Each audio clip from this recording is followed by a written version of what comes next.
the Constitution does not, very specifically, does not say you only have the rights that it gives you. It says you have all the rights that have not been previously defined as being taken away from you.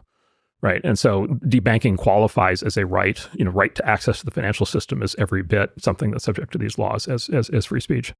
And so, yeah, this has happened. And then I'll just add one final thing, which is we've talked about two parties so far. We talked about the government employees, and then we've talked about the companies. The government employees, for sure, have misbehaved. The companies, there's a very interesting question there as to whether they are victims or perpetrators, or both. They will defend and they will argue, and I believe they have a good case that they are victims, not perpetrators, right? They are the downstream subjects of pressure, not the cause, not the cause of pressure. But there's a big swath of people who are in the middle, and specifically the ones that are funded by the government, that I think are in possibly pretty big trouble.